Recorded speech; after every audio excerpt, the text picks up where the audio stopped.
Hello everyone, hope you're doing well. Gaijin has stuck the next event vehicle in the files, so I thought I would take a look for you and we can have a look at what is going to be the new updated T-34-85 model. This is obviously the Partisan. It's the event vehicle that's coming in. It's going to be a rank 3 battle rating 5.7 vehicle. And just remember some of the other stuff around the Partisan that's going to be happening too. The standard T-34-85 is also going to drop to rank 3, and they're going to add another T-34-85 into the tech tree with a stabilizer, which should be quite fun. When it comes to this vehicle, the T-34-85 Partisan, it's also got a completely updated model compared to the standard T-34-85, so you'll be able to see it firsthand. Now, one of the things is I don't think the armor is fully here yet. You can see that it only seems to have 5mm on the upper glacis, only 45 on the sides and 20 on the sides too, so don't take that armor too seriously from what you see, but you can see the differences in the model compared to the other ones. Other little pieces of news, first of all, this event starts on the 8th of May if you want to get this vehicle. It goes from the 8th of May until the 20th, and they've also added all of the other stuff to the files, so basically the decorations, the decals, and all of that stuff. There's going to be 6 stages for this event to get the T-34-85 Partisan, and each stage is not really going to be too hard to grind. It's 35,000 mission points a stage, so it's basically the same as the Meteor event. And if you haven't seen the Meteor, by the way, the Meteor is now on the market, and it is less than 10 Gaijin coin. So yeah, definitely a rough one for that. So let's have a look at the features of the T-34-85 Partisan. First of all, the decorations on it are quite nice. You can see like the little decals and insignias that are on it. These can't be removed, I don't think. They're just part of the actual overall camouflage. If you change the camouflage, they stick. So you can see all the stuff on the barrel. You do get some gun marks and also the little red star and the flag, which is really cool. It kind of reminds me of the Tiger East and Tiger West vehicles, where they've just added certain things to them. And this T-34 is no different. It wouldn't have been a surprise if this was actually going to be slated for something like that, and then they just decided it should be for something else. So let's go through its general stats. It keeps the 85mm ZIS S 53 gun, doesn't have a stabilizer, has the standard reload, the 9.6 aced at 7.4, has the 5 degrees of gun depression, which isn't a surprise for a Soviet vehicle, so generally nothing has really changed with this gun compared to the standard T-34-85. It has the different rounds, the BR-365K, it also has access to the APCR round, the 365P, which gives you additional penetration at least flat, but that doesn't really help too much. And then also it has the BR-365, which is the APHE BC shell, which pens 135 at 0 compared to the 365K, which pens 148. Basically, what you have here is this one pens better at distances, and this one pens better up close. There is a few other differences as well when you can have a look at like angle penetration, such as at 60 degrees at 10 meters, this one's 58, and this one is also 58. But then as it goes further in distance, you can see 5149 by 1500 or 2000, and then this one is 3833.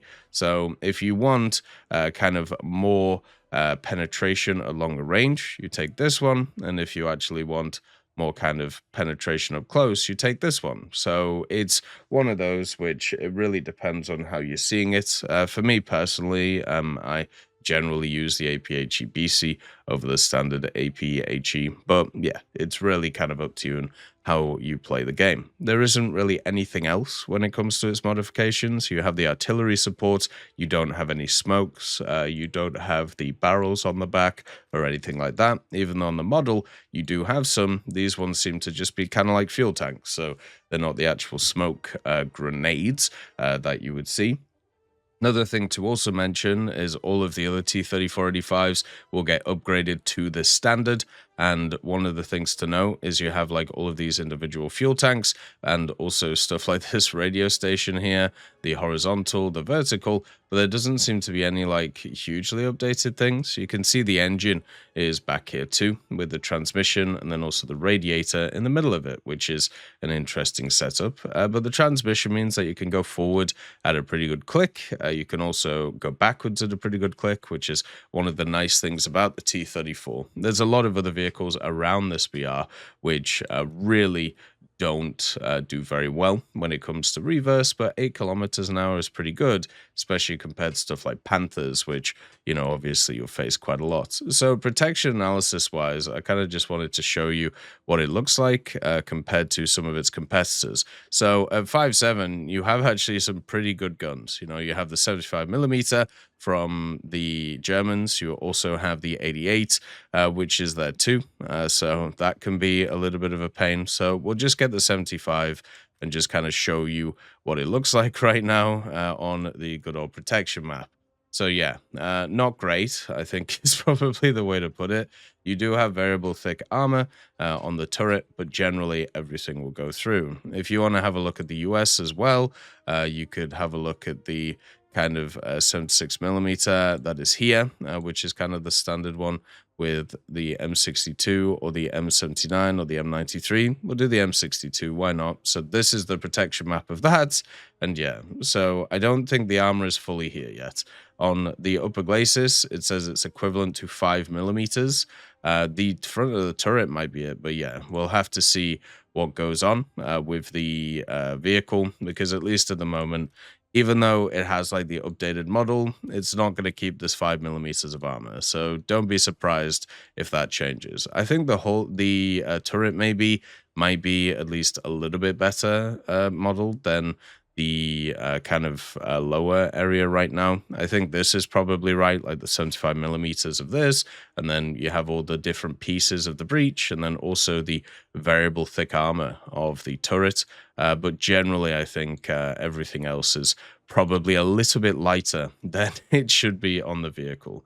So don't be surprised if all of that stuff changes. So if you haven't played a T-34-85, this is obviously a great time to get into it, because you have a premium vehicle that'll give you great bonuses in order to do it. It does also have a coaxial machine gun, by the way, so you can use that too. But the T-34-85 is kind of like a bog standard like medium tank. I wouldn't say it's as good as something like a Panther, just because when you get uptid in this thing to 6.7, which will happen quite a lot because America and Germany have very good lineups at 6.7, a lot of heavies with a lot of armor, so you're gonna have to like flank with this thing, you're gonna have to like take stuff out. But at its level, when facing stuff like Tigers, facing stuff like Panthers, facing stuff like Shermans, and also just the like of that, it generally has a pretty good time. You can go through all of them. The APHE or the APHE BC does incredibly good post-pen damage for a vehicle like this, and you can just kind of wander around and just kill things. The stabilization of the gun is very good on a vehicle like this, even at pretty high speeds, and then when you stop, it really doesn't take too long for your gun to get ready to go again, and therefore you can just hammer down and smash vehicles in the face. Like the fact is, the T-34-85 has a lot of factors that make it pretty fun, right? You have if you have once the round pens, you do a ton of damage, which is absolutely huge. You also have the fact that you have pretty decent mobility, and then you usually have trolley armor on these things. Now, the trolley armor might be changing. That's something that, you know, obviously we can't be sure of whether it's going to stick or not, and that is something that's a little bit worrying. But you can see against stuff like Panthers, you know, we went straight through the turrets and we were able to deal with it, and every vehicle we've shot so far has just been a one-shot, which is why people like this type of gun, the 85. Now, against heavier targets, like the Tiger 2H here, you can't really pen it from the front. So that is a bit of a problem, and sometimes that's why I like to take stuff like APCR. You can see here, you're going to struggle to kind of go through it. So you're going to have to go around the side and then hit it there. But even when you do that, once again, the vehicle is just going to pop. So, yeah, this T-34-85 gun, as long as you can get it to pen, you will destroy a target pretty much every time in one hit, which is why it's really nice. And that's why, you know, a lot of people enjoy it when it comes to the game. Now, for me, I personally use this lineup quite a lot for stuff like Pages of History. I use it also for general events. So having a rank 3 T-34 lineup is going to be really nice. Whoa. Goddamn. And I'm really looking forward to adding this to the lineup, because it just means that you have a premium vehicle that you can run for all of the Pages of History stuff, which is going to be really, really cool, and make it just mean that you make more SL and more RP. It also, for me, is an option for when they add more stuff to the Soviet tech tree to easily grind it out with this, since I think I've spaded pretty much everything around this BR.